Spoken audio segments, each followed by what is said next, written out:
How to use tone and style to write a persuasive proposal. That's what we're talking about today on Proposify Biz Chat.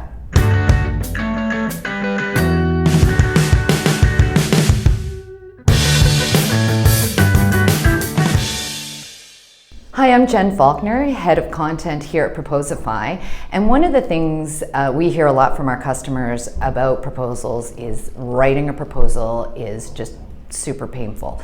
So what I want to go through with you today are some tips on how you can use tone and style to write a persuasive proposal and what things you can include to make the writing a little easier. So you've met with your sales lead. It seems like a hot date and that this may be a deal that you can close, so you need to produce a proposal. So what's the first thing? You've got to start writing. That's often where people stall and procrastinate, and it's hard to get going.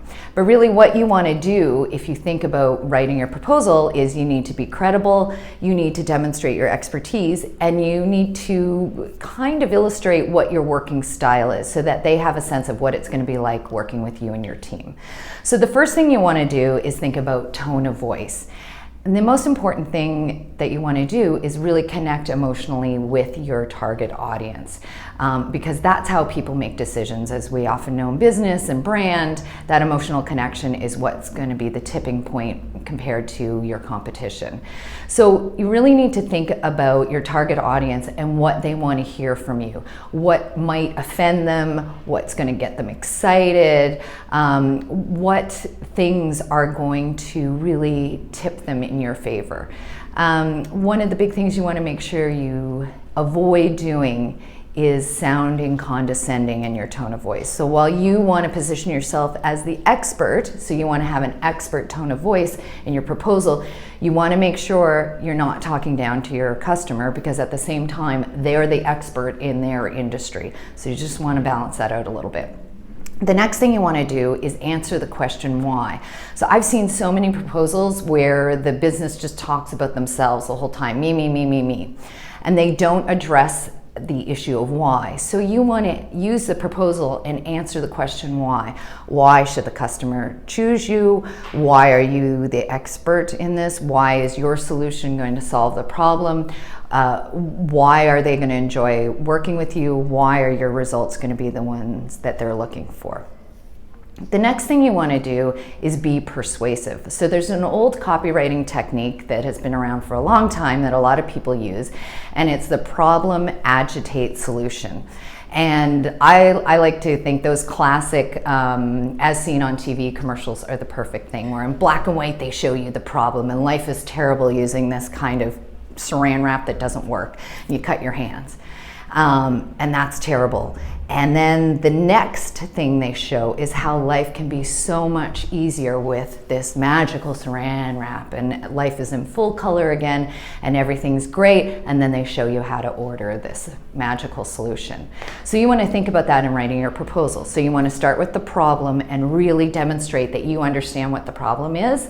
Then you want to agitate it. So you just want to, you don't want to fearmonger, but you just want to make it a little more painful, like show what might happen if they don't use your solution.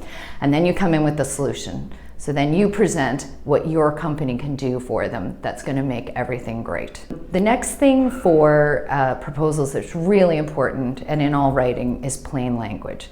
And plain language is just that. It's about writing clearly and concisely and simply so people can understand what it is you're saying. Sometimes people think that they have to write in a very convoluted way to make themselves sound smart, but that's not it. What you will do is you will alienate your readers if you are too complicated in your writing, and it'll kind of sound like you're trying to talk above them or talk down to them. So you want to keep things really simple.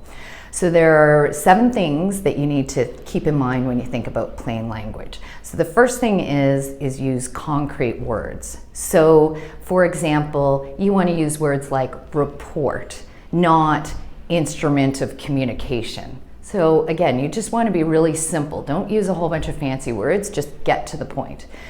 The next thing is you want to be positive.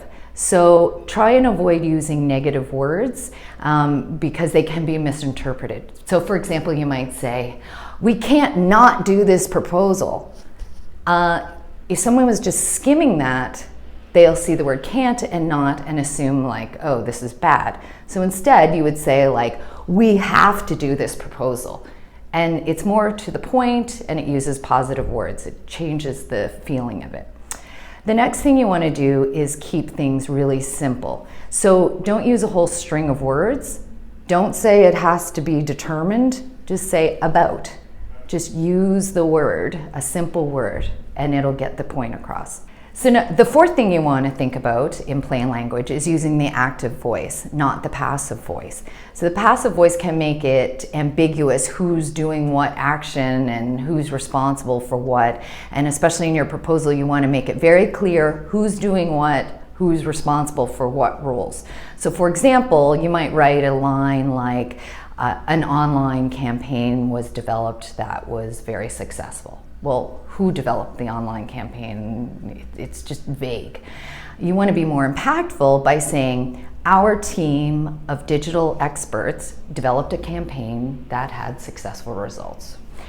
So again, it's very clear who did it, your team of online experts, digital experts. So the fifth thing you want to think about is using verbs and not using a string of nouns instead of words. So for example, you might use the word impact instead of had an impact on or to have an impact. Just get right to the point. Use the verb instead of a noun. And then the sixth thing is to use everyday words. So again, don't use jargon. You could confuse and alienate your reader by using words that they don't really understand. You want to use simple words. And for example, use try, not endeavor. We endeavor to create a great campaign for you. Like, who are you? We're going to try to do this. Get to the point. So then the final thing that you want to think about in writing your proposal is just being you and being authentic. So if you're some crazy, super out of the box thinking agency and you have an unorthodox style, make sure that comes through without alienating your customer. Or if you're a more analytics driven firm, be straightforward with that. People will connect with you being authentic, so don't try and be something you're not. Communicate who you are, what you do, and the results you're going to give clearly, and you'll have a much better chance of closing this deal. So I hope this helps the next time you're faced with writing a proposal. If you want to receive more great content from us, be sure to hit subscribe. And thanks for watching.